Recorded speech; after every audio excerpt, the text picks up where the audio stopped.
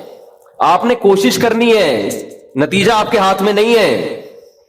اللہ غریب رکھے تو بھی خوش، انجوائے کرو یار. جس نے مجھے کھلا دیا تو بس میری ضرورت بھی 2 پراٹھے ہیں، تو میرے بچوں کی بھی یہی ضرورت ہے، اللہ ان کو بھی کھلا دے گا. اللہ میں لاہور سے آیا ہوں، پراٹھا آتے ہی پراٹھا کھایا ہوٹل پہ جا کے، اتنا مزہ آیا کہ سبحان اللہ. نہیں ملتے پنجاب میں یہ والے پراٹھے، یہ چیز نہیں ہے پنجاب میں. پنجاب میں لسی ہے، پائے ہیں ہوں گے بھائی، یہ چیز نہیں ہے بھائی. رفیع بھائی بہت دیکھ لیا، مایوس ہوتا ہے نا انسان جا کے، وہ ناشتے کا وہ لک ہی نہیں آ رہا ہوتا. تو ہماری ضرورت بس یہی ہے. تو اللہ دے دے تو ٹھیک ہے بھائی، کچھ بہت دے دیا، کھا پی بھی لیا، استعمال بھی کر لیا، تو چلو یار ایک آدھ بحریہ ٹاؤن میں بچوں کے لیے پلاٹ بنا کے چھوڑ دیا، مرمر آ جائیں گے تو چلو. اس سے زیادہ tension tension tension tension tension آخرت کی ہے. ہمارے ایک دوست نے پراپرٹی لی، اس کے ساتھ ہی قبرستان بھی ہے. تو بار بار وہاں کھڑے ہو کے بول رہے ہیں کہ یار دیکھو، میں ان سے کہہ رہا تھا، ان کو ڈرا رہا تھا. میں نے کہا آپ اپنا پلاٹ دیکھ دیکھ کے خوش ہوتے رہتے ہو، اصل پلاٹ تو یہ ہے، یہاں ہے، تھوڑے دنوں میں کدھر آنا ہے، ادھر آنا ہے. میں نے کہا یہاں آپ جو پلاٹ لیا اس پہ مکان بناؤ گے، 10 15 20 سال کی کہانی ہے آپ کی، اس سے زیادہ کی مجھے سفید بال دیکھ کے لگ رہا ہے کہ ہوگی نہیں. اور یہاں 20,000 25,000 30,000 پتہ نہیں کتنا رہنا پڑے. تو جب اپنی پراپرٹی کو دیکھنے جاؤ، ساتھ میں یہ قبرستان پہ تھوڑی دیر کھڑے ہو کر دیکھ لیا کرو کہ یار آنا کہاں ہے، ادھر ہی. تو اتنا زیادہ خوش ہونے کی بالکل بھی ضرورت نہیں ہے. اس کی تیاری کیا کی ہے اس قبر کی، اس کی تیاری کرو. اس کی تیاری ہے راتوں کو تہجد، اللہ کے سامنے گڑ گڑانا، نظر کی حفاظت کرنا، حرام کھانے سے اپنے آپ کو بچانا، اپنی اولاد کی اچھی تربیت کرنا. یہ اس کی تیاری ہے اس قبر کی. ذکر کرنا، دیکھو یہ جو ہم ذکر کرتے ہیں نا، لا الہ الا اللہ یا سبحان اللہ والحمد للہ، یہ ہلکے کلمات نہیں ہیں. لوگ اس کو ہلکا سمجھ رہے ہوتے ہیں نا، کہ کوئی تسبیح پکڑ کے لا الہ الا اللہ اللہ اللہ کر رہا ہے بیٹھ کے، کیا کر رہا ہے، ٹائم ویسٹنگ معاذ اللہ.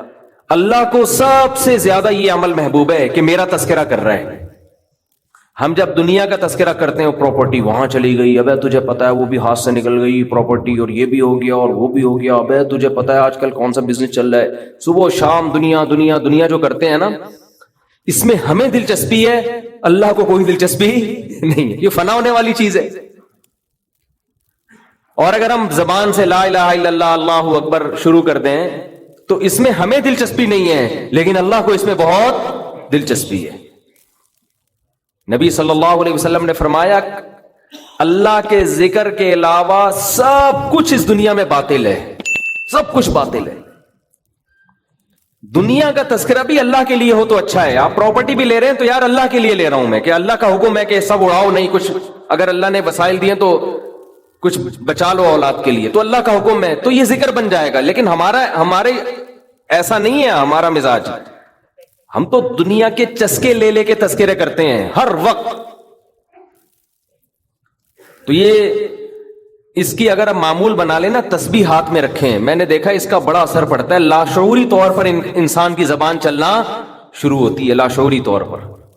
تو عادت ڈالیں اللہ کا نام لینے کی، ادھر سے دماغ ہٹے گا. یہ جو گند میں دنیا کے گٹر جو ہمارے حضرت فرمایا کرتے تھے، دنیا کی محبت کے دلوں میں گٹر ابل رہے ہیں تو سکون کہاں سے ہوگا؟ سکون خوشبو میں ہوتا ہے، گٹر کی بدبو میں تھوڑی ہوتا ہے. یہ دنیا کی محبت میں بھی اسمیل ہے، ایک بدبو ہے.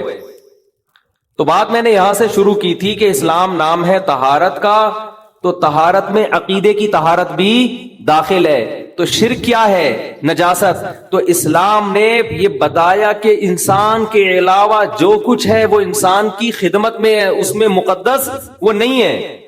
آپ اپنے فائدے کے لیے ان تمام چیزوں کو استعمال کر سکتے ہو، اس پہ تحقیق کر سکتے ہو،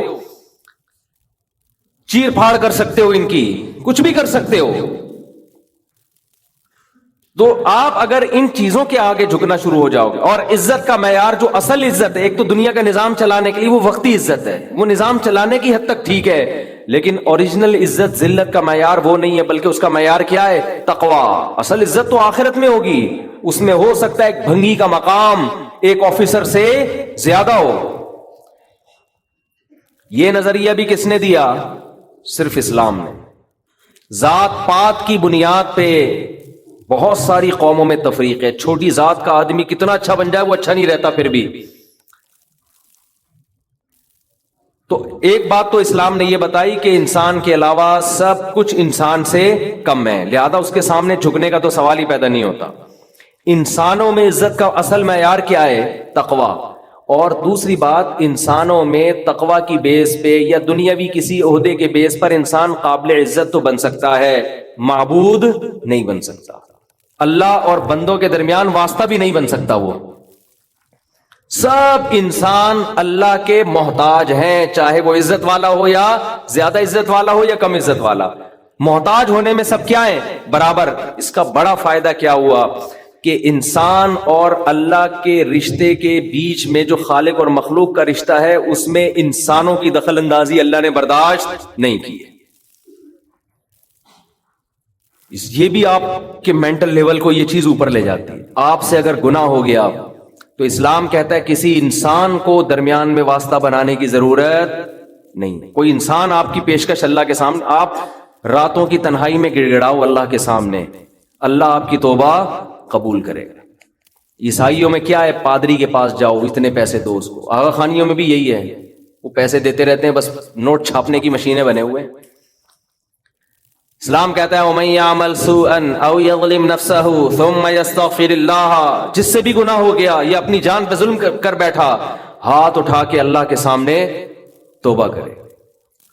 وَإِذَا سَأَلَكَ عِبَادِي عَنِّي, میرے بارے میں جب بندے پوچھے میں کہاں ہوں, فَإِنِّي قریب, ان سے بولو میں تمہارے قریب ہوں. شہرک سے بھی زیادہ قریب ہوں, درمیان میں کسی کے واسطے کی ضرورت نہیں ہے, میں تمہاری شہرک سے بھی زیادہ قریب ہوں. تو کسی کی ایسی تعظیم بھی اسلام برداشت نہیں کر رہا کہ وہ تعظیم میں غلو ہو جائے, کہ آپ اس کو اللہ اور مخلوق کے درمیان میں داخل کر لیں. آپ اللہ یہ بھی برداشت نہیں کرتا کہ اتنی عزت کسی کو دینے کی ضرورت نہیں ہے. وہ تمہاری طرح وہ بھی محتاج ہے, تم بھی محتاجی میں سب کیا ہیں؟ برابر. کتنا اچھا لگتا ہے, اللہ نے کتنا آسان بنا دیا دین کو.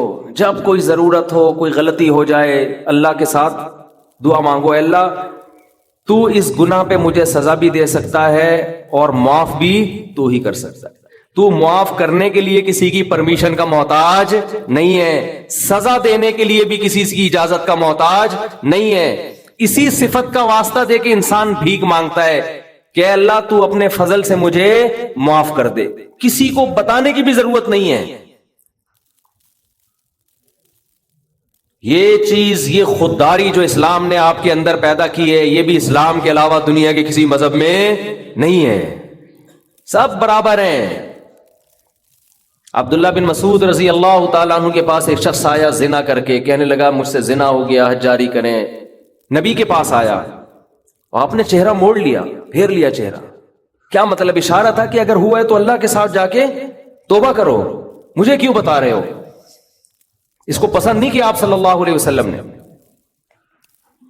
آج پیر صاحب بہت سے علاقوں میں ایسے بنے ہوئے ہیں کہ یہ ہمیں بخشوائیں گے, ان کو بکرے دو, ان کو چڑھاوے دو, ان کو نذرانے دو, ان کو دمبے کھلاؤ, ان کے کندھوں پہ ہم پل صراط پہ پار ہو کے جائیں گے. یہ پیر خود نہیں بچے گا, تمہیں کہاں سے بچائے گا؟ اس کی حرکتیں دیکھو تم, جو اس طرح کی حرکت, جو انسانوں کو اللہ سے ملانے کے بجائے اپنے آپ نیک بندہ نہیں ہو سکتا. ما کان لبشر ان یکلمہ, ما کان لبشر ان یؤتیہ اللہ الکتاب والحکمہ. کسی بشر میں یہ مجال نہیں ہے, قرآن کے الفاظ دیکھو, کسی انسان کی یہ مجال نہیں ہے کہ اللہ اسے نبوت دے دے پھر وہ لوگوں کو اللہ کا غلام بنانے کے بجائے اپنا غلام بنانا شروع کر دے. کسی بشر میں یہ مجال نہیں ہے, کیونکہ جب اللہ نبوت دیتا ہے تو اس بشر میں اللہ کی عظمت اور جلال بیٹھ جاتی ہے. جلال بیٹھنے کے نتیجے میں وہ لوگوں کو کبھی بھی اپنی طرف دعوت نہیں دے گا. صحابی نے دیکھا اونٹ نے نبی کو سجدہ کیا تو صحابہ نے عرض کیا یا رسول اللہ آپ ہمیں بھی اجازت دیں سجدہ کروں. آپ نے فرمایا نا نا نا نا. آج بتاؤ کوئی کسی جاہل پیر کے ساتھ یہ منظر ہو, کوئی جانور آ کے سجدہ کر لے, وہ تو خوشی سے پاگل ہو جائے گا. وہ تو کہے گا دیکھو جب یہ کر رہا ہے تو تم کیوں نہیں کر رہے. نبی نے اپنے گر سجدہ کرنے سے منع کیا. آپ صلی اللہ علیہ وسلم نے فرمایا اللہ یہود و نصارہ پہ لعنت کرے, انہوں نے اپنے پیغمبروں کے دنیا سے جانے کے بعد اپنے پیغمبروں کی قبروں کو سجدہ گاہ بنا لیا. اپنے پیغمبروں کی قبروں کو عیدگاہ بنا لیا، جیسے عید میں میلے ٹھیلے ہوتے ہیں، اسی وجہ سے پیغمبر صلی اللہ علیہ وسلم کی قبر پہ میلے ٹھیلے رش لگا کے بیٹھنا اس کی اجازت نہیں ہے، بس صلاۃ والسلام پڑھیں اور وہاں سے نکل جائیں۔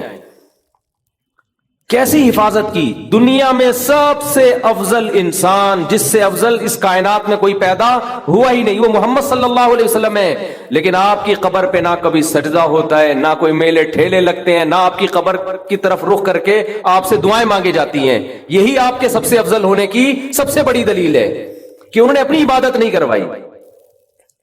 کبھی ہم قبر پہ یہ نہیں کہتے کہ یا رسول اللہ آپ ہماری مدد کر دیں، یہ شرک ہے۔ صحابہ نے ہمیشہ نبی سے دعا کی درخواست کی ہے کہ آپ اللہ سے یہ درخواست کر دیں۔ دیکھو قرآن کے الفاظ، بس یہ آیت پڑھ کے بیان ختم کرتا ہوں۔ وَلَوْ أَنَّهُمْ إِذْ ظَلَمُوا أَنفُسَهُمْ جَاءُوكَ فَاسْتَغْفَرُوا اللَّهَ وَاسْتَغْفَرَ لَهُمُ الرَّسُولُ لَوَجَدُوا اللَّهَ تَوَّابًا رَحِيمًا۔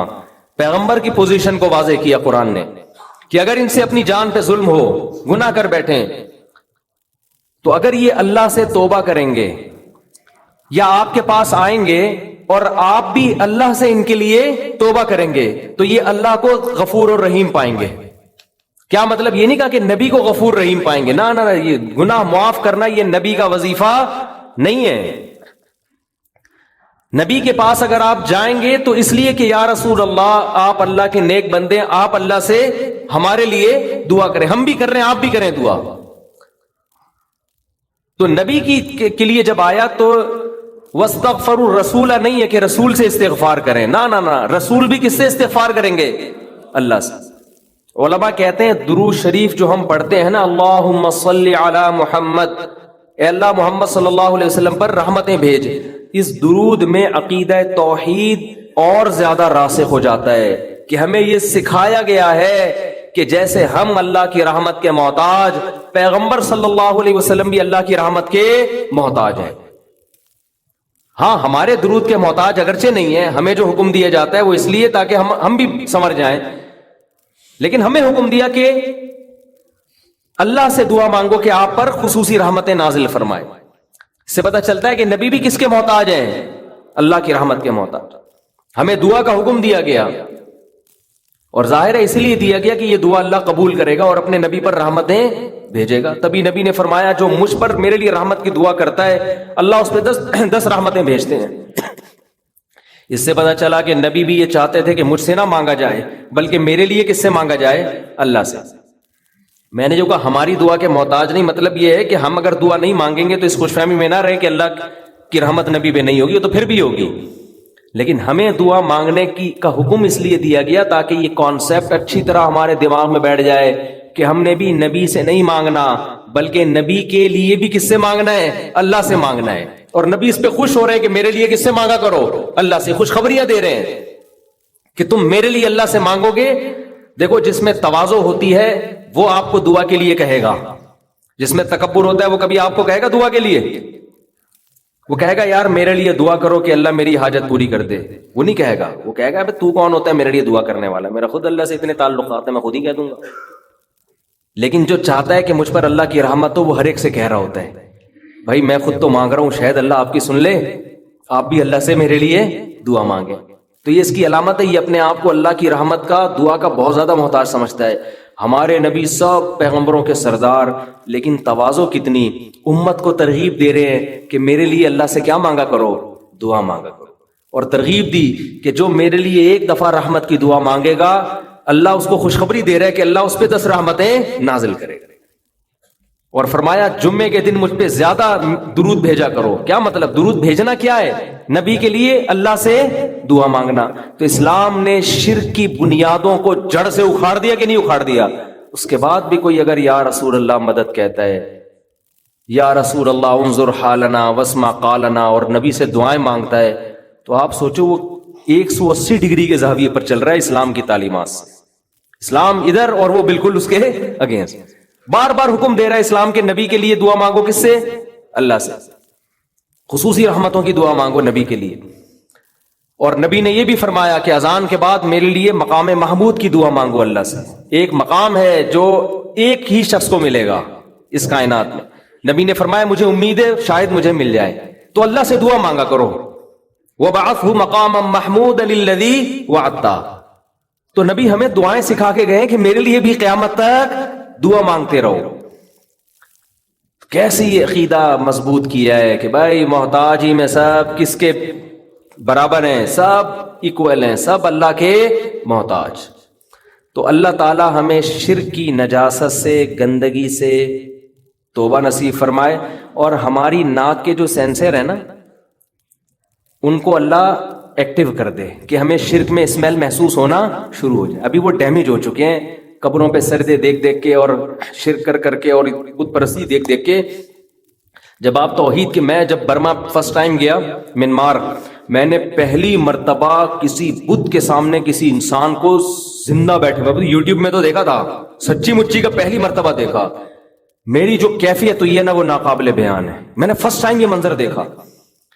ایسے مورتیاں بنی ہوئی ہیں، وحشت ان کی شکلوں سے جی وحشت ہو رہی، اور ایک انسان ان کے سامنے بیٹھا ہوا ہے ایسے۔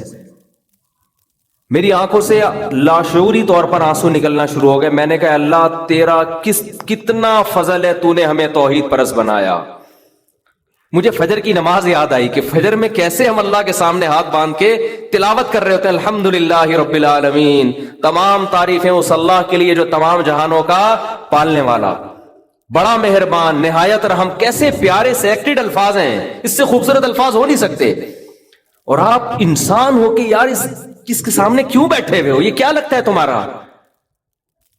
تو وہ ہمارے میزبان جا رہے تھے، میری آنکھوں سے مسلسل، وہ بھی حیران، میں نے کہا میں نے پہلی دفعہ کسی انسان کو اتنا گرا ہوا دیکھا ہے، اتنا گرا ہوا۔ ویڈیو میں دیکھو الگ چیز ہوتی ہے، لیکن جب سچی مچی میں دیکھتے ہیں نا یار اس کو ہو گیا، کتنی پستی ہے، کتنی پستی، آپ اس سے کروڑا گنا اچھے ہو، کس کے سامنے کیوں جھک رہے؟ کیا لگتا ہے تمہارا؟ یہ ایسے بیٹھا ہوا ہے نا وہ بت، کیوں بیٹھے ہو بھائی اس کے سامنے؟ تو احساس شکر پیدا ہوا۔ پھر میرا پورا بیان ہی اسی موضوع پر ہوا کہ شکر کرو برما کے لوگوں، تمہیں اللہ نے مسلمان بنایا ہے۔ کتنا اچھا لگتا ہے خدا کے سامنے سجدہ کرنا، کتنا پیارا تصور ہوتا ہے نا، اللہ کے سامنے جھک رہے ہیں، کسی پتھر کی بنی ہوئی چیز کے سامنے نہیں جھک رہے نا، کسی قبر کے سامنے۔ اور آپ جاؤ ان مزاروں پہ، الگ وحشت ہوتی ہے۔ میں تو جب بھی کسی مزار پہ گیا ہوں نا کسی کام سے، ویسے مجھے مزاروں میں جانے کا شوق نہیں ہے، کسی کام سے چلے گئے، اب وہ کام کیا ہو سکتا ہے وہ چھوڑو، بات میں ویسی سروے کرنے بھی جا رہا ہوتا ہے کہ دیکھوں کس پہ جن چڑھا ہوا ہے۔ بعض مزاروں پہ نا جن بن بہت ہوتے ہیں، لوگ جن اتارنے جاتے ہیں، اصل میں جن چڑھتے ہیں وہاں پہ، سمجھتے ہو؟ اور جن چڑھتا ہی اسی پہ جس پہ جن کو پتا ہوتا ہے مزار جائے گا تو میں تھوڑی دیر کے لیے اتر جاؤں گا تاکہ اس کا اس مزار سے عقیدہ اور زیادہ مضبوط ہو جائے۔ جس کے بارے میں جن کو پتا ہے کہ مزار جانا ہی نہیں ہے، جن اس پہ چڑھ کے ٹائم ویسٹ نہیں کرتا، سمجھتے ہو؟ تو وہاں جاؤ دیکھو مزاروں پہ ایک عجیب سی وحشت ہوتی ہے، ایک اسمیل ہوتی ہے۔ قبر جو سیدھی ہو، ایک بالش ہو، کچی ہو، اس میں ایک الگ روحانیت اور ایک الگ نورانیت ہوتی ہے اس میں۔ تو شرک میں اللہ نے ایک اسمیل رکھی ہے، بدبو رکھی ہے، وحشت رکھی ہے، بے سکونی رکھی ہے۔ لیکن جن کو یہ بے سکونی محسوس نہ ہو، بدبو محسوس نہ ہو، وہ اپنی ناک کا میرے بھائی علاج کروائیں، تھوڑے دن احقر کی خدمت میں بیٹھیں۔ بزرگوں، میں تو بزرگ نہیں ہوں، بزرگوں کی خدمت میں بیٹھیں، جا کے کچھ اللہ کی باتیں سنیں، اللہ کی کبریائی سنیں، تو ان کو شرک میں اسمیل محسوس ہونا شروع ہو جائے گی۔ اور ایک چھوٹے درجے کا شرک ہے یہ جو روحانی ٹوپی ڈرامے، جن کو ہم نے سمجھ لیا کہ یہ ہماری بگڑی بنا دیں گے، یہ بھی اسی طرح لچڑ ہے، ان کا باپ بھی تمہارا کچھ بھی نہیں کر سکتا۔ یہ نہ تمہارا جن اتار سکتے ہیں، نہ تمہاری چڑیل اتار سکتے ہیں، نہ تمہیں کل کی خبر دے سکتے ہیں، نہ تمہیں یہ بتا سکتے ہیں اس پہ کسی نے کیا کیا ہے، یہ کیوں بیمار ہے، ان کا باپ بھی نہیں۔ اس سے اچھا ڈاکٹر ہے، نفسیاتی ڈاکٹر کے پاس چلے جاؤ، پھر بھی اچھا ہے۔ تو یہ روحانی ٹوپی ڈراموں کا نا، چاہے کتنا بڑا بزرگ ہو، دیوبندی ہو، اہل حدیث ہو، بریلوی ہو، کچھ بھی ہو، وہ فراڈی پہلے ہوگا، یا فراڈی تو نہیں ہوگا، دماغی توازن خراب ہو چکا ہوگا۔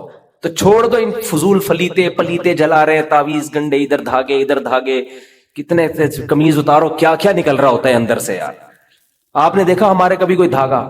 اللہ کا فضل ہے، اللہ نظر بد سے بچائے، ہمارے 14 بچے پل پل کے بڑے ہو رہے ہیں ماشاءاللہ، کھا بھی رہے ہیں، پی بھی رہے ہیں، اسکول بھی جا رہے ہیں، مدرسے بھی جا رہے ہیں، آج تک کسی کے گلے میں کوئی دھاگا نہیں لٹکایا۔ بہت لوگوں نے کہا یہ بیماری ہو گئی، اس کو دھاگا، میں نے کہا دھاگے واگے ہمیں نہیں اچھے لگتے، جاؤ، ہمیں بھی اس میں شرک کی اسمیل آتی ہے۔ جائز ناجائز کی بحث میں پڑھتا ہی نہیں ہوں، یہ کام مزیدار نہیں ہے۔ کام مزیدار نہیں. اللہ سے دعا مانگو. ہمارے بچے بیمار ہو, ہم نے دعا مانگی اللہ سے, اللہ ٹھیک ہو گئے. وہ میں آج اپنے بھانجے سے ذکر کر رہا تھا, ہم لوگ آ رہے تھے اکٹھے, تو میں نے کہا یار یہ موٹیویشن اسپیکر سب کی بات نہیں کر رہا بھائی, کوئی ایسا نہ ہو کسی اسپیکر کے ساتھ میرا کلپ چلا دیں کہ دیکھو اس کی بات کر رہے ہیں, ایسا کوئی نہیں ہے. اور میں نے بتایا بہت سے اچھا کام بھی کر رہے ہیں, لیکن اتنی بڑی بڑی باتیں کر رہے ہوتے ہیں نا بعض لوگ, ان میں چھوٹی بات تو ہے ہی نہیں ان کے پاس, چھوٹی موٹی تو بات. جب بھی ایک کلپ شروع ہوگا نا, ایک بات کان کھول کے سن لیں آپ لوگ, ایک دم آدمی کہتا ہے یار اب پتہ نہیں کیا چیز مارکیٹ میں آنے والی ہے. ایک بات ایک دم نا ایسا لگتا ہے جب بس اب تو ختم بھائی. اچھا یہ یوٹیوب اور فیس بک نے نا پوری دنیا کو ایک ہی صفحے پہ اکٹھا کر دیا ہے, اس کا بڑا فائدہ ہوتا ہے. اچھا میں ایسے کبھی کبھار اسپیکر کو سنتا ہوں, ایک بات نیچے پھر میں کرتا ہوں تو میرا کلپ کوئی آیا ہوا ہوتا ہے. اچھا اس طرح اس میں ایسا نہیں لگ رہا ہوتا کہ ایک بات کان کھول کے, مجھے اس میں ایسے لگ رہا ہوتا ہے نارمل وے میں نا, بس اتنا نہیں ہے بھائی صحیح ہے نا, ہلکا پھلکا ہی ہے, کوئی بہت اچھے بننے کی ضرورت بھی نہیں ہے, بہت زیادہ کامیاب ہونے کی کوشش کرو, پیسہ کمانے کی. غربت میں مر گئے تو کوئی ٹینشن کی بات نہیں ہے. آئی بس مجھے خود بڑی ٹینشن ختم ہو رہی ہوتی ہے نا سن کے یار کہ تم تمیز سے مسئلہ ہی حل کر دیا. سکسیس کی کوشش کرو, کامیابی کی نہیں ملتی بھاڑ میں جائے ایسی کی تیسی, کامیابی گئی کہاں تیل لینے. کیا کرنا ہے بھائی, دنیا مسافر خانہ ہے میرے بھائی, خدا کو راضی کرو یار. سب سے آسان کام دنیا میں کیا ہے؟ ہمارا ویژن بہت کلیئر ہے, ہمارا دعویٰ بہت آسان ہے کہ ہمیں خدا نے پیدا کیا, اپنے لیے بنایا, اس کو خوش رکھو ایسی کی تیسی. سمجھ میں آ رہی ہے بات؟ کتنا آسان ہو گیا نا. جو کرنا ہے بھائی اس کو خوش کرنے کے لیے کرو, اور یہ یقین رکھو آپ جو کرو گے ہوگا وہ نہیں ہوگا کیا جو اللہ چاہے گا. آپ اس کو راضی رکھنے کی کوشش کرو, اس کے لحاظ سے اپنا ہدف بھی بناؤ, ویژن بھی بناؤ, محنت بھی کرو. محنت میں کوتاہی ہو جائے توبہ استغفار کرو. 100 بار بھی اگر کسی سے کوئی غلطی ہوتی ہے تو 100 بار بھی توبہ کرتا ہے, اللہ ایک بار بھی اسے مایوس نہیں کرتا. اچھا بننے کی کوشش میں لگے رہو. اگر اللہ خوش ہے, اور یہ یقین نہیں کرو کہ اللہ مجھ سے خوش ہے, ڈرتے رہو کہ ہو سکتا ہے مجھ سے ناراض ہو, لیکن امید بھی رکھو کہ ہو سکتا ہے مجھ سے خوش ہو. تو حدیث میں آتا ہے جس کی یہ کنڈیشن ہوگی نا اس کی بخشش لازمی ہوگی, اللہ کا یہ وعدہ ہے. کوشش میں لگا رہے, مایوس نہ ہو. بخشش کس نے کرنی ہے آخرت میں؟ اللہ نے کرنی ہے. تو جب بخشش اللہ نے ہمارے حضرت کتنے پرہیزگار تھے. حضرت فرماتے تھے کہ میں جب اپنے اعمال کو دیکھتا ہوں تو مجھے مایوسی ہونے لگتی ہے, لیکن پھر جب میں یہ سوچتا ہوں نا کہ بخشش اللہ کے ہاتھ میں ہے اور اللہ کی رحمت سے ہی ہوگی, تو اتنی خوشی ہوتی ہے کہ بھائی ہمارے لیے تو اللہ نے کتنا آسان راستہ کہ معاملہ اپنے ہاتھ میں رکھا ہے. ہم نالائقوں میں نہیں چھوڑا اللہ نے کہ تم جب تک تمہاری زندگی ہے یہ اصولوں پہ نہیں ہوگی وقت بخشوں گا ہی نہیں میں تمہیں. صحیح ہے نا. ہمیں کہا ہے انسان کے بچے بننے کی کوشش کرو, بس تم لڑکھڑاتے یعنی پھسلتے پھسلتے بھی چلو گے, آؤ گے تو بخشنا کس نے ہے؟ میں نے ہے نا, میں نے بخشنا ہے. تو بس مجھے راضی کرنے کی کوشش میں لگے رہو. غلطی ہوتی ہے توبہ کرو, معافی مانگو. 100 بار غلطی ہوتی ہے 100 بار توبہ کرو, کوشش میں لگے رہو. اور اتنی امید میں بھی نہ آ جاؤ کہ گناہ کرو اور تمہیں خوف ہی ختم ہو جائے کہ یار جو مرضی کرتے رہو بخشش ہوگی. تو الایمان بین الخوف والرجاء, امید اور خوف کے درمیان میں. اور یاد رکھو اسی سے انسان کی زندگی خوش بھی گزرتی ہے. اگر امید اور خوف دونوں نہ ہو نا, خالی امیدیں ہوں تو انسان اترانے لگتا ہے. یہ بھی بے سکونی کا ذریعہ بنتی ہے چیز. خوف ہی خوف ہو تو نا امیدی ہونے لگتی ہے, یہ بھی بے سکونی کا ذریعہ بنتی ہے.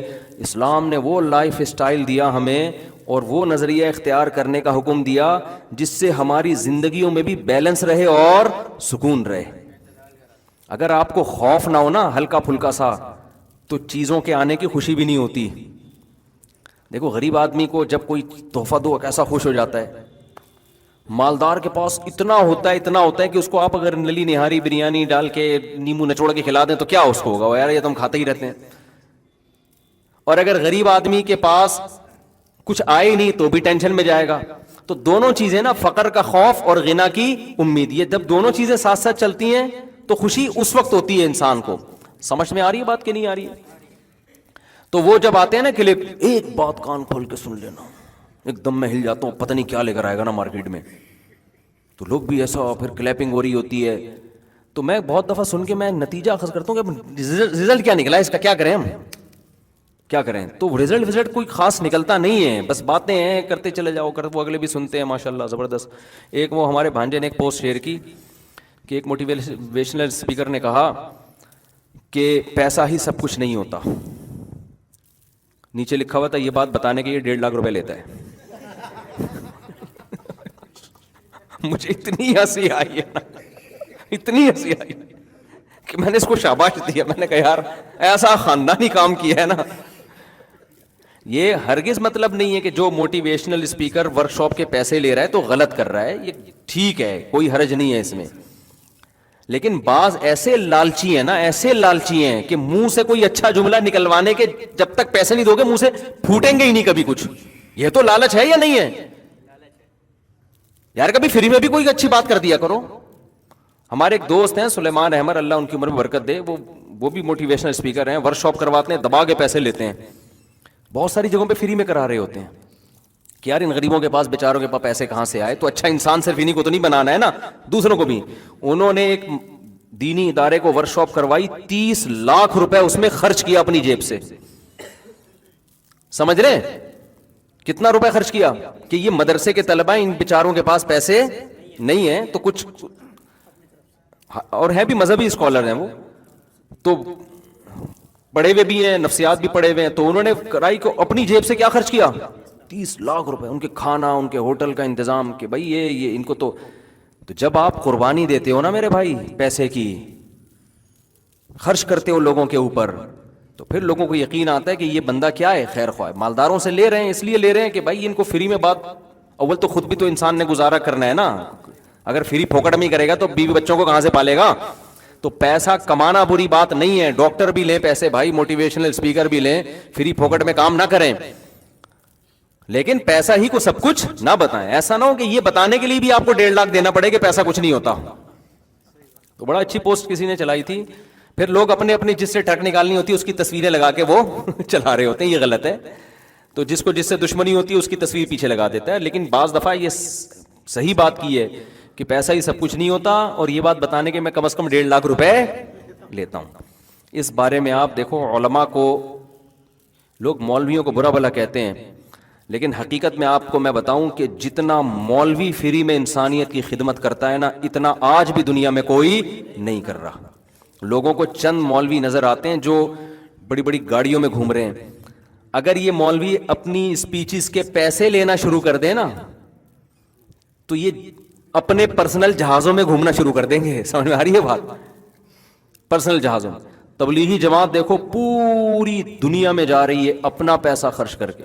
ہمارے جو بیانات ہوتے ہیں نا پیرس میں، جرمنی میں، ابھی ایک ہفتے میں میرے 3 کل میرا ایک بیان ہوا ہے 2.25 گھنٹے کا. میں تعریف کے طور پہ نہیں کہہ رہا، میں اس لیے کہہ رہا ہوں کہ لوگ مولویوں پہ بڑا طنز کرتے ہیں کہ ابے یہ پیسہ کمانے کی مشینیں، ابے یہ پیسہ. 2.25 گھنٹے کا بیان ہوا ہے، اور یہ تو ہوتے رہتے ہیں. تو اللہ کا شکر ہے ہمارے کسی بیان کا کوئی پیسہ کبھی بھی نہیں ہے، کبھی بھی نہیں لیا ہم نے. بعض لوگ کہتے ہیں اصل میں عزت ہو رہی ہے نا اس لیے پیسہ نہیں مل رہا، تو لوگ سن تو رہے ہیں بات کو. تو یہ جو بیانات کا شوق ہے نا، یہ کوئی بھی چیز جب انسان کو شوق ہوتا ہے نا وہ چند دفعہ میں ہوتا ہے، اس کے بعد وہ شوق کیا ہو جاتا ہے؟ ختم. جب شہرت مل جاتی ہے، تھوڑی بہت عزت مل جاتی ہے تو آدمی کہتا ہے ہو گیا نا اب کیا کریں. تو میں اپنی بات نہیں، ہم سے جو بڑے علماء ہیں وہ تو اور محنت کر رہے ہیں. تو یہ آپ کو صرف مولانا، اور یہ زیادہ تر انڈیا پاکستان میں تو بہت ہی زیادہ ہے، ان کی قربانیاں بہت زیادہ ہیں. یہاں قاریوں کو دیکھ لو، 8-8 10-10 گھنٹے جو مدرسوں میں جن تنخواہوں میں پڑھا رہے ہیں نا، وہ تنخواہ آپ کسی مزدور کو دے کے دکھا دو کہ تو یہاں بیٹھ جا، اس تنخواہ پہ مزدور نہیں کام کرے گا، اور قاری بیچارہ مدرسے میں محنت کر رہا ہوتا ہے. امام لوگوں کو لوگ کہتے ہیں تنخواہ لے کے پڑھاتے ہیں، وہ تنخواہ تو اپنے بچے کو دے اور بٹھا ذرا جتنے تنخواہ اماموں کو مل رہی ہیں. آپ کہتے ہو 5 نمازیں تو پڑھانی ہے، 5 نمازیں تو پڑھانی ہے، لیکن فجر سے لے کے عشاء تک وہ کیا ہوتا ہے؟ باؤنڈ ہوتا ہے. تو یہ مولویوں کا ایک ایسا پازیٹو چہرہ ہے، لیکن افسوس اس وقت ہوتا ہے وہاں بھی جب نیچے لوگوں نے کمنٹس کیے ہوتے ہیں ابے یہ مولوی نوٹ چھاپ رہے ہیں، ابے یہ مولوی یہ کر رہے ہیں، ابے یہ مولوی یہ کر رہے ہیں. آپ ذرا اس کو کمپیئر کرو نا. میں کراچی یونیورسٹی میں کہیں اپوائنٹمنٹ کی بات چل رہی تھی، تو مجھے بھی کئی سال پرانی بات ہے، مجھے بھی بلایا انہوں نے. تو ایسے انٹرویو چل رہا تھا, انہوں نے کہا جب آپ کا یہاں سیٹ اپ ہو جائے گا تو پھر لیکچر کے 1 گھنٹے کے اتنے پیسے ملیں گے. میں حیران ہو گیا, بھائی 1 گھنٹے کے اتنے پیسے ملیں گے یار تھوڑی. تو میں نے کہا اتنے ملتے ہیں یہاں لوگوں کو؟ انہوں نے کہا بھائی 1 گھنٹے کے لیکچر کے اتنے پیسے ہیں. میں نے کہا بڑے مزے ہیں یار, ہم تو 2-2 3-4 گھنٹوں کے لیکچر دے رہے ہیں فری میں. تو یہ کیا ہے بھائی حساب کتاب؟ تو لیکن ہمیں شروع سے یہ بتایا گیا مدرسے میں, بھائی دین کی خدمت آپ نے کرنی ہے کس کے لیے؟ اللہ کے لیے. رزق کون دے گا؟ تو اللہ دے ہی جا رہا ہے, الحمدللہ دے ہی جا رہا ہے. پھر رزق کے اسباب اور وسائل بڑھتے چلے جاتے ہیں. تو یہ بہت بڑا, ہاں میں مانتا ہوں کچھ مولوی غلط ہیں, کچھ غلط ہیں, تو کچھ تو ہر فیلڈ میں غلط ہوتے ہیں بھائی. کچھ ایسے ہیں ان کے خلاف میں ہمیشہ بولتا ہوں. مسجد بنا لی, دبا کے چندہ اکٹھا کرنا شروع کیا مسجد کے نام پہ, اس کا کوئی حساب نہیں ہے کہاں جا رہا ہے, لاکھوں لاکھوں روپے کھا رہے ہیں. وہ اصل میں مولوی ہوتے ہی نہیں ہیں, وہ چور ظالم قسم کے اچکے قسم کے لوگ ہوتے ہیں. گیٹ اپ کیا بنا لیتے ہیں وہ مولوی والا. پاکستان میں کسی کے ساتھ بھی مولانا لگا دو, کسی کے ساتھ بھی مفتی لگا دو. ایک صاحب کہنے لگے وہ فلاں مفتی صاحب نے یہ حرکت کی ہے, دیکھو مفتی ایسے ہوتے ہیں. میں نے کہا آپ کو یہ کس نے کہا کہ وہ بندہ مفتی ہے بھی کہ نہیں ہے؟ تو انہوں نے کہا آپ بھی تو ان کو مفتی کہہ رہے تھے. میں نے کہا وہ پبلک کہہ رہی ہے تو ہمارے منہ پہ بھی اب نام ہی کا حصہ بن گیا مفتی فلاں صاحب. تو پاکستان میں کسی کے ساتھ بھی مفتی کا لفظ تھوپ دو, کسی کے ساتھ بھی اسکالر کا لفظ تھوپ دو, کسی کو بھی ڈاکٹر کہہ دو, سب مارکیٹ میں ہول سیل کے حساب سے چل رہا ہے. تو کچھ ہوتے ہی نہیں, اور پھر بھی اگر کوئی ہوتے بھی ہیں تو 100% تھوڑی دنیا میں کوئی. اسی طرح بعض مدرسے کے, سب کی بات نہیں کر رہا بھائی کہیں بدگمان نہ ہو, بعض مدرسے کے محتمم کیا کرتے ہیں, بندہ اٹھتا ہے وہ کہتا ہے یار نوٹ چھاپنا ہے میں نے, تو کیسے چھاپوں؟ وہ داڑھی رکھتا ہے, گیٹ اپ بناتا ہے قاریوں والا مولانا والا, اور چند عربی حدیثیں یاد کر لیتا ہے. یہ ہو سکتا ہے مدرسے میں پڑھ لیتا ہو, کیا جا رہا ہے اس میں. اس کے بعد کہتا ہے نوٹ چھاپنے کا طریقہ یہ ہے کہ یتیم خانہ کھولو, 4-6 یتیم بچے لا کے رکھ لو اس میں, اور ان کے نام پہ ہماری قوم تو دیکھتی نہیں ہے کون صحیح ہے کون غلط ہے, دبا کے نوٹ دینا شروع کر دیتی ہے. پھر وہ مدرسے کے محتمم صاحب کے پاس اس چندے کے پیسوں سے لینڈ کروزر آتی ہے, پھر وہ ان کے گاؤں میں پراپرٹی بننا شروع ہو جاتی ہے, اور یتیم بچے بھی کچھ کھا رہے ہوتے ہیں. لوگ دیکھتے ہیں کتنے نیک مدرسے کے محتمم ہیں ماشاءاللہ, بچوں کا کتنا خیال. او بھائی جتنا کھلا رہا ہے نا اس سے زیادہ یہ کمبخت کھا رہا ہے. تو ایسا ہوتا ہے میں مانتا ہوں, لیکن سب ایسے میجورٹی الحمدللہ علماء میں آج بھی کم پیسوں میں انسانیت کی خدمت بہت زیادہ. ہم جو فتوے لکھتے ہیں, ایک ایک فتوے میں ٹھیک ٹھاک تحقیق کرنی پڑتی ہے. 1 روپیہ بتاؤ کسی سے ایک فتوے کا آج تک ہم نے لیا؟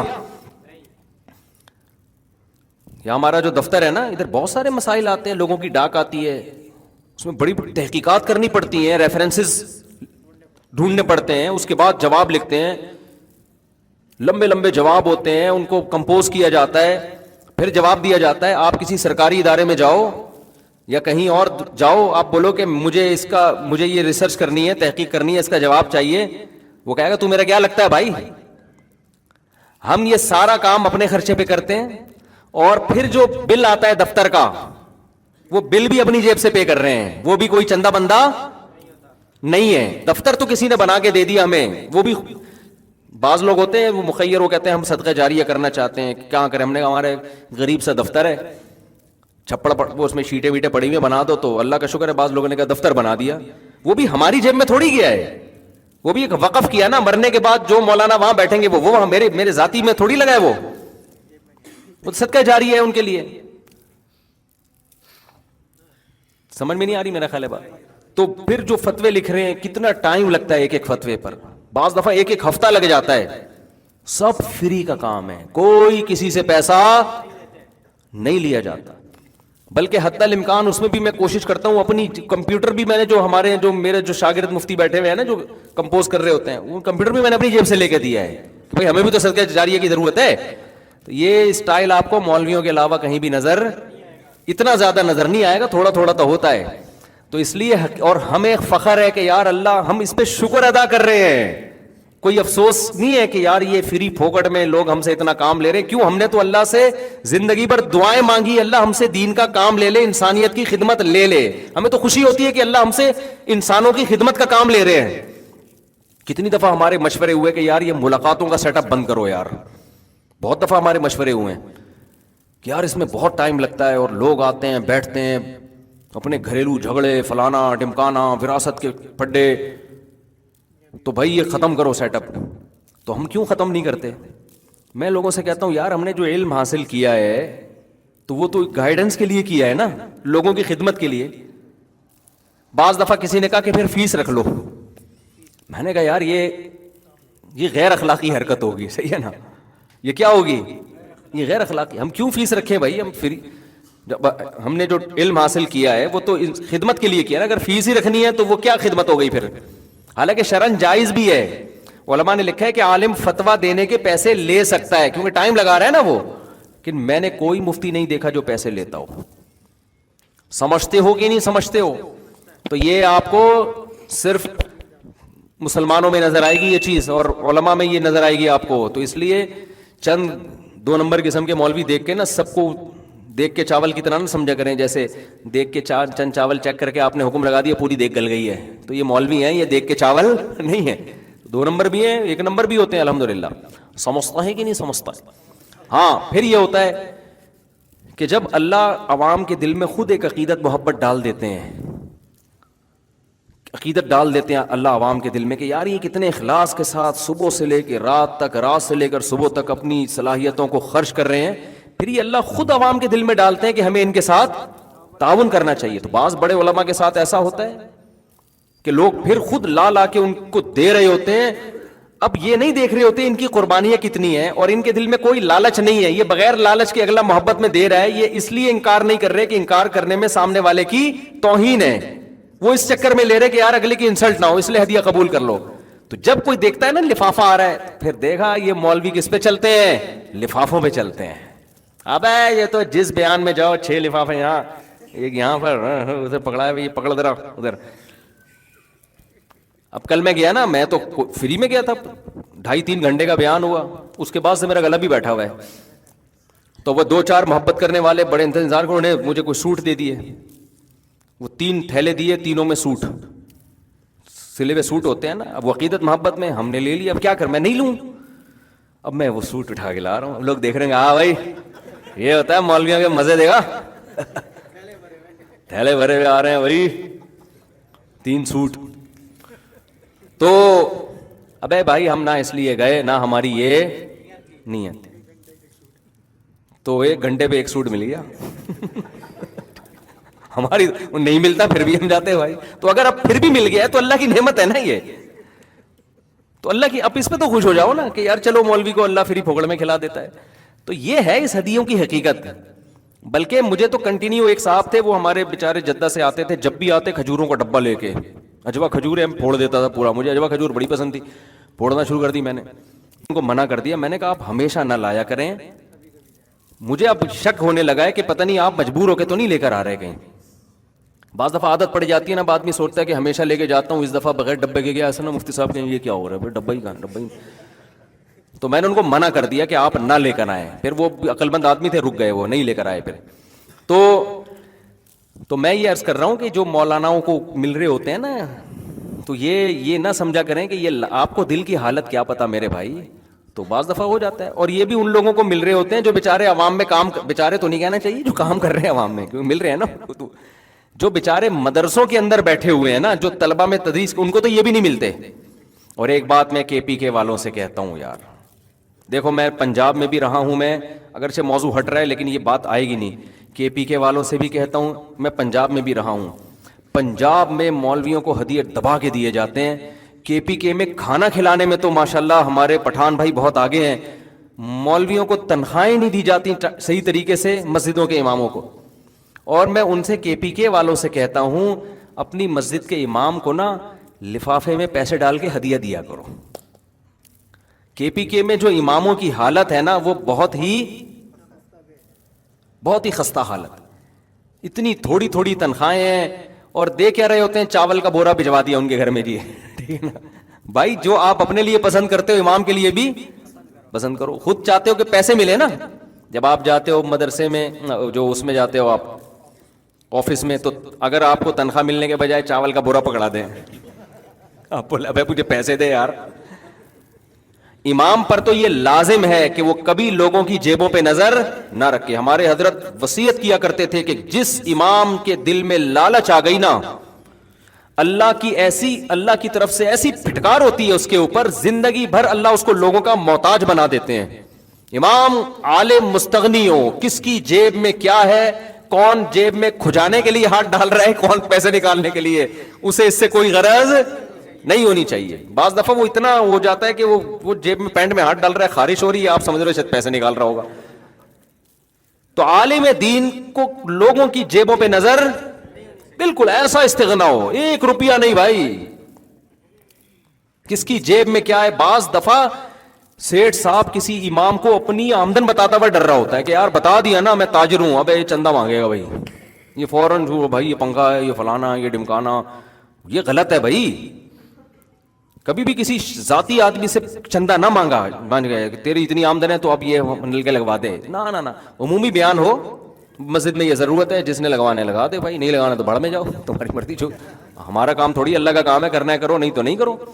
امام مستغنی ہو، لیکن پبلک کو چاہیے کہ امام غریب ہے تو آپ اس کا خود خیال کرو. پنجاب میں عام طور پہ، سب جگہ نہیں لیکن عموماً پنجاب میں خیال میں نے دیکھا ہے کیا جاتا ہے. امام سے اگر مطمئن ہو جائیں نا لوگ تو پنجاب والے لوگ دبا کے لفافے دیتے ہیں. میں 1 مہینہ وزیر آباد میں نے امامت کی ہے. میں وہاں بیان 2003 یا 4 کی بات ہے یہ. تو میں تو خدا نہ خواستہ کوئی ہدیوں کی نیت سے نہیں گیا تھا، نہ میری نیت تھی، ہمیں بڑوں نے سکھایا ہی نہیں تھا، ہمیں کہا تھا فری پھوگڑ میں جا کے دین کا کام کرنا ہے. تو میں 1 مہینہ گیا اپنی فیملی کے ساتھ، میں گھر میں رہا، تو میں نے وہاں بیانات شروع کیے. صبح بیان، شام تراویح، رمضان تھا تراویح کے بعد بیان، فجر کے بعد، ظہر کے بعد مسائل. 1 مہینہ میں نے جو میں نچڑ سکتا تھا نچڑ گیا. اس کے علاوہ الگ سے بیانات، پھر ادھر بیان کے لیے، ادھر بیان کے لیے. اب کیا ہو رہا ہے، ہر تھوڑی دیر میں کوئی بندہ وزیر آباد میں، حضرت یہ آپ کا تھوڑا سا کام ہے، حضرت سائڈ پہ جی فرمائی. میں نے کہا شاید مسئلہ پوچھ رہے، میں نے کہا ابے نہیں بھائی نہیں حضرت سر. میں نے کہا یار اچھا زبردست یار، یہ کیا. دوبارہ ہم نے شروع کیا. الحمدللہ اپنے دل کا خیال کرتے تھے کہ لالچ پیدا نہ ہو، بس اللہ کی طرف سے اب اتنے اخلاص سے دے رہے ہیں. پھر ہم بیٹھ گئے جی، ہم نے بیان کیا. تو پھر کوئی سیٹھ صاحب آئے، حضرت وہ آپ سے ذرا کام ہے. 1 مہینہ میں رہا ہوں، سحری افطاری، اب گھر میں سحری بنانے نہیں دی ان لوگوں نے، 1 دن سحری نہیں بنانے دی. کبھی کوئی اٹھ کے آ رہا ہے وہ دودھ لے کر آ رہا ہے، کبھی کوئی دہی لے کر آ رہا ہے، یہ سحری پائے لے کر آ رہا ہے، افطاری میں چیزیں. ابے میں نے کہا یار کیا ماشاءاللہ یہ پنجاب کے لوگ مولوی، تبھی تو اتنے ماشاءاللہ مولانا بھی وہاں کے. میں ایک باریک سا تھا بالکل، وہاں جتنے میں نے مولانا دیکھے نا ماشاءاللہ زبردست قسم کے. اور ایسے مولانا، میرا ایک جگہ بیان ہوا کہ مفتی طارق مسعود صاحب کراچی کے مولانا آ رہے ہیں. اس وقت ظاہر ہے یہ ویڈیو وغیرہ نہیں ہوتی تھی. خطیب آ رہے ہیں بیان کے لیے. میں گیا تو لوگ تلاش کر رہے ہیں وہ خطیب کہاں ہے بھائی. میں نے کہا میں ہوں، کہہ رہے ہیں یہ ہے ہی نہیں بھائی، ایسا تھوڑی ہوتا ہے خطیب اتنا پتلا اتنا باریک. اب تو میں پھر بھی وزنی ہو گیا تھوڑا سا، اس وقت میں بالکل باریک تھا. تو کہہ رہے ہیں یہ کہاں سے ہو گئے، یہ کون سا ہے. ہم نے کہا بھائی ہم کراچی میں اسی ٹائپ کی، یہ جو تم لوگ کو پائے اور یہ بریانی پھڑوائی جا رہی ہے نا، یہ پنجاب میں پھڑوائے، کراچی میں ایسا کوئی سیٹ اپ نہیں ہے. عزت دیتے ہیں کراچی میں بھی الحمدللہ، لیکن وہ پنجاب کا تو ایک الگ ہی حساب کتاب ہے. وہ صبح جناب سحری آ رہی ہے، پھر افطاری آ رہی ہے، پھر یہ آ رہا ہے، بھائی بس کرو. پھر لفافے الگ آ رہے ہیں. تو میں جب آیا تو میری جیبیں کیا ہیں بھری ہوئی. ہم نے کہا بہت مزے ہو گئے بھائی. پھر انہوں نے مجھے روکا کہ حضرت یہاں اب آپ امامت کرو گے. پھر وہ روزانہ آپ بیٹھتے تھے. اب آپ کو جو ہے نا بڑے خوش تھے میرے بیانات سے. وہ انہوں نے کہا اب جو ہے نا آپ یہاں یہ گھر بھی آپ کو دیں گے، حج بھی آپ کو کرائیں گے، اور تنخواہ بھی، وظیفہ بھی اچھا ملے گا. آپ نے اب کراچی جا رہے ہو، ماں باپ سے ملو اور واپس آ جاؤ. میں نے کہا یہ نہیں ہو سکتا. حالانکہ مجھے پتا تھا کراچی میں یہ ابھی تک میں تھوڑا سا ہی فرق آیا ہے. مجھے پتا تھا کراچی میں یہ مزے نہیں ہیں. میں نے کہا نہیں.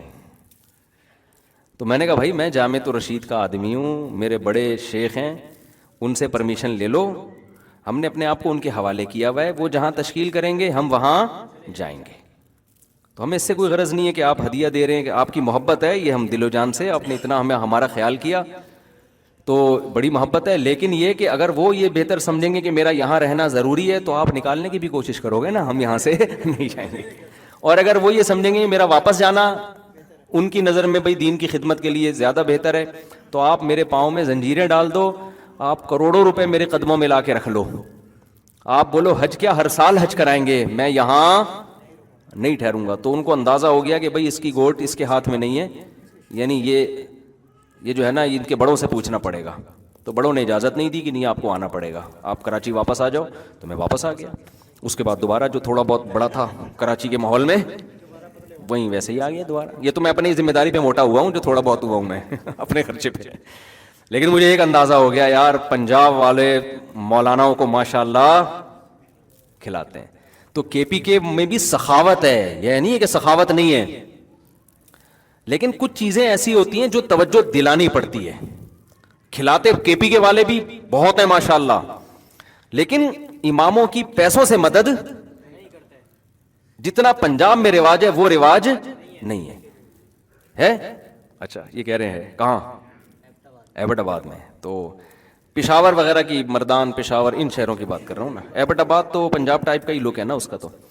تو کے پی کے میں کئی عرصے سے سوچ رہا تھا کے پی کے والوں کو بولوں گا آپ لوگ سخاوت تو بھائی کے پی کے میں بہت ہے, اس میں تو کوئی دو رائے نہیں ہو سکتی. وہاں سے تو بغیر کھائے بھاگنا بہت مشکل ہے. صحیح ہے. ایک دفعہ تو ہم اتنا کھلایا ہمارے پٹھان بھائیوں نے, میں تو بہت محدود کھاتا ہوں. نکلا پھر دوسرا آیا, چل بھائی مفتی طارق مسعود ہے وہی جو ویڈیو والا, آ جا بھائی ہم پناہ مانگ رہے ہیں یار, بس بھائی نہیں کھا سکتے یار. خیر ان کی محبت بہرحال وہ پھر بھی جوس ووس لے آئے, ہم نے کہا چلو ساتھ رکھ لیں گے, جب یہ والے کی تہ ذرا بیٹھے گی نا پھر انشاءاللہ کھائیں گے. سخاوت بہت ہے, اس میں دو رائے نہیں ہے, لیکن علماء کے ساتھ مالی تعاون جتنا ہونا چاہیے میرا خیال ہے اتنا نہیں ہے. تو کے پی کے میں مولاناؤں کی مالی لحاظ سے حالت تھوڑی کمزور ہوتی ہے تو اس کو توڑا, لیکن عالم کو بہرحال یہی چاہیے وہ کبھی بھی کسی پہ نظر نہ رکھے, جو استغنا کے ساتھ وقت گزارے.